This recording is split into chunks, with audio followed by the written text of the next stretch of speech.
दोस्तों, अगर आपका bank account SBI, PNB, Canara, bank of Baroda, HDFC, ICICI या एक्सिस बैंक या किसी भी बैंक में आपका खाता है तो ये वीडियो आपके लिए बहुत ज़रूरी है, क्योंकि 1 नवंबर से बैंकिंग से जुड़े 10 बड़े नियम बदल रहे हैं और ये बदलाव सीधे आपके बैंक अकाउंट पर, एटीएम कार्ड पर और यूपीआई पेमेंट पर सीधा असर डालेंगे। अगर आप ये वीडियो पूरी नहीं देखोगे तो कल बैंक जाकर ये कहेंगे कि ये नियम कब बदल गया, हमें तो किसी ने बताया नहीं। क्योंकि मैं आपको सिर्फ नियम ही नहीं बताऊंगा बल्कि ये भी बताऊंगा कि ये नियम आपको कैसे प्रभावित करेंगे और आपको क्या करना चाहिए। वीडियो के अंत में मैं आपको 5 बोनस टिप्स भी दूंगा जिससे आपका बैंक खाता हमेशा सेफ, सिक्योर और फ्रॉड फ्री रहेगा। तो चलिए शुरू करते हैं। सबसे जो पहला नियम है वो है केवाईसी अपडेट अब और सख्त। आरबीआई ने कहा है कि हर बैंक ग्राहक को अब केवाईसी अपडेट देना जरूरी होगा। बैंक पहले नोटिस देगा, फिर टाइम देगा, फिर केवाईसी ना कराई तो आपके साथ ये हो सकता है, अकाउंट आपका पार्टली फ्रोज हो सकता है, यूपीआई पेमेंट रुक सकती है, एटीएम ट्रांजैक्शन बंद हो सकते हैं, इंटरनेट बैंकिंग आपकी ब्लॉक हो जाएगी और यदि आप सैलरी या पेंशन लेते हो तो पेमेंट भी आपकी अटक सकती है। अब केवाईसी अपडेट में क्या करना होगा? Aadhaar card, PAN card, address proof और एक्टिव मोबाइल नंबर। यदि आपका मोबाइल नंबर बैंक में रजिस्टर नहीं है तो उसे अभी अपडेट करवा लो। ओटीपी के बिना आपकी कोई भी सेवाएं नहीं मिलेगी आपको। फेक आधार कार्ड या गलत पते पर बैंक अकाउंट अब नहीं खुलेंगे। Online KYC, bank app, net banking या वीडियो केवाईसी आप करा सकते हो। ऑफलाइन केवाईसी तब जरूरी होती है जब डॉक्यूमेंट मिसमैच हो, मल्टीपल अकाउंट्स हो या एड्रेस चेंज हुआ हो। बैंक का एसएमएस या ईमेल आए तो इसे इग्नोर ना करो। छोटी सी भी गलती आपका अकाउंट फ्रीज करवा सकती है, आपका बैंक खाता बंद करवा सकती है। अब दूसरा नियम समझो। अगर आप एटीएम से 10,000 रुपये से ज़्यादा कैश निकालते हो तो अब आपको एक तो एटीएम पिन की ज़रूरत पड़ेगी जो पड़ती है, और अब आपको ओटीपी आएगा तभी आप पैसे एटीएम में से निकाल पाओगे और यह 24 घंटे लागू रहेगा। इसकी वजह है एटीएम फ्रॉड जैसे कार्ड क्लोनिंग और स्कैमिंग को रोकना।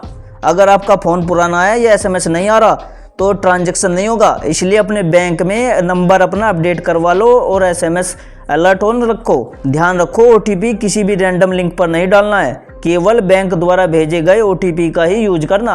अब तीसरे नियम की बात करेंगे। अगर आप 50,000 या उससे ज़्यादा का चेक देते हो तो पहले से बैंक को चेक की डिटेल्स भेजनी होगी, जैसे चेक नंबर हो गया, बैंक खाता हो गया, अमाउंट नंबर हो गया और कौन रिसीव कर रहा है उसका नाम आपको पहले भेजना होगा। यह तरीका दोस्तों फ्रॉड को कम करने के लिए है। अगर आपने डिटेल्स नहीं भेजी तो आपका चेक क्लियर नहीं होगा, इसलिए बड़े चेक देने से पहले बैंक में जरूर जानकारी दे दे।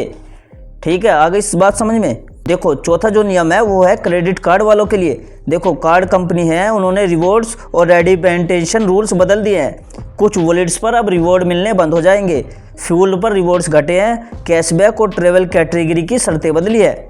मतलब अब आपको सही कार्ड का इस्तेमाल समझदारी से करना पड़ेगा। जैसे जहाँ ज़्यादा खर्च होता है ना, जैसे अमेजोन, फ्लिपकार्ट, फूड डिलीवरी, उसी कैटेगरी के अच्छे कार्ड का यूज करो। गलत कार्ड से कोई फ़ायदा नहीं होगा और सही कार्ड से आपको कई पैसे महीनों में बच जाएंगे। पांचवें नियम की बात करेंगे दोस्तों। कुछ बैंकों ने मिनिमम बैलेंस बढ़ा दिया है। पहले जो 2,000 से 3,000 था, कुछ जगह अब वो 5,000 तक चल रहा है। यदि आप रिक्वायर्ड बैलेंस मेंटेन नहीं करोगे तो बैंक आपके खाते से पेनल्टी काट लेगा। जैसे 500 से 50 रुपये तक आपके बैंक खाते से पेनल्टी कट सकती है अगर आप अपने खाते में मिनिमम बैलेंस नहीं रखोगे। देखो, अगर आप अपने बैंक खाते में मिनिमम बैलेंस नहीं रख पा रहे हो तो आप जीरो बैलेंस अकाउंट खोलो या सैलरी अकाउंट खोलो, क्योंकि इनमें मिनिमम बैलेंस नहीं होता। ठीक है, अगर आप अपने बैंक खाते में मिनिमम बैलेंस नहीं रख पा रहे हो तो जीरो बैलेंस सैलरी अकाउंट खोलो। सैलरी अकाउंट में मिनिमम बैलेंस ना होने पर भी आपका कोई चार्ज नहीं कटता है। डिजिटल बैंक का इस्तेमाल करो जहां चार्जेस कम हो या जीरो होते हो। ज़रूरत से ज़्यादा अकाउंट ना रखो, बैंक खाते ना रखो, सिर्फ वही बैंक खाते रखो जिसमें काम होता है। छठा जो नियम है वो है कैश ट्रांजैक्शन को लेकर। दोस्तों, अगर आप 50,000 या उससे ज़्यादा डिपॉजिट करते हो तो अब उस पर आपको पैन कार्ड देना जरूरी होगा। सालाना 10 लाख के टोटल ट्रांजैक्शन की रिपोर्ट हो सकती है। अगर कोई ट्रांजैक्शन सस्पिशियस लगे तो बैंक उसे टैग करके इनकम टैक्स या अथॉरिटीज को सूचित करेगा। मतलब सरकार और बैंक काला पैसा कम करने पर जोर दे रही है। अब आपको क्या करना चाहिए?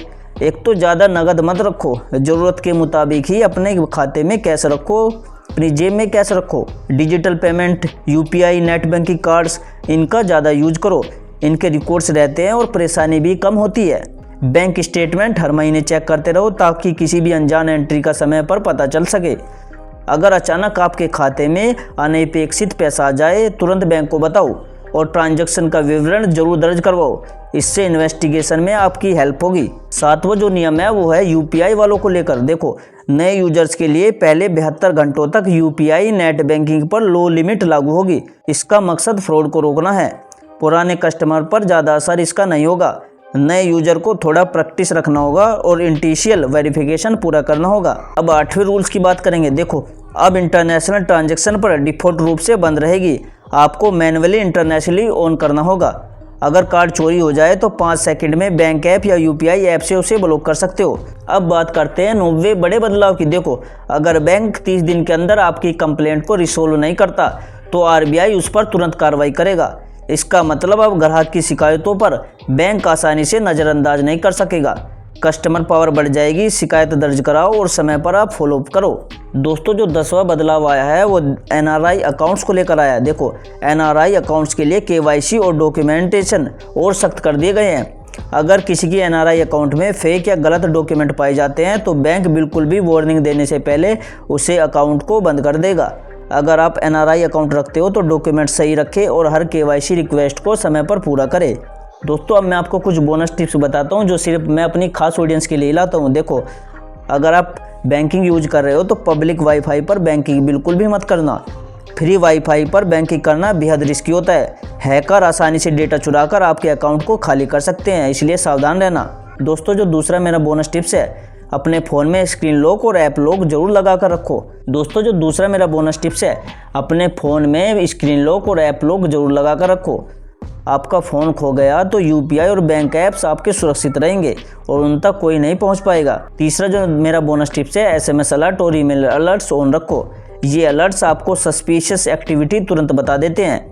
किसी भी अनजान ट्रांजैक्शन का पता लगते ही आप तुरंत बैंक को सूचित करो। दोस्तों, जो मेरी सबसे महत्वपूर्ण बात है, जो सबसे इम्पोर्टेंट बात है आपके लिए, सिर्फ प्ले स्टोर या ऑफिशियल सोर्स से ही ऐप डाउनलोड करो। रैंडम लोन या मोड ऐप्स आपके फ़ोन का पूरा डेटा पढ़ सकती है, इन्हें अवॉइड करो।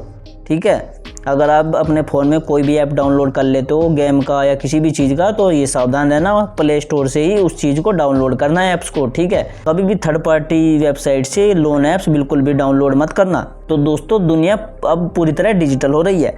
अब बैंकिंग भी बदल रही है और बदलाव ज़रूरी है, लेकिन अब आपको इन बदलाव के साथ साथ आपको जानकारी होना भी सबसे ज़रूरी है। पैसा कमाना मेहनत का काम है और इसे बचाना समझदारी का काम है। ठीक है, अगर आपको दोस्तों ये वीडियो पसंद आया हो तो लाइक करो, कमेंट में बताओ कि आपका किस बैंक में खाता है, क्या आपने अपना केवाईसी अपडेट किया है या नहीं, और चैनल को सब्सक्राइब जरूर कर लो और बेल आइकन जरूर दबाओ ताकि अगली वीडियो आपको तुरंत मिले। ठीक है, मिलते हैं एक नई जानकारी और नई वीडियो के साथ। तब तक के लिए जय हिंद, जय भारत।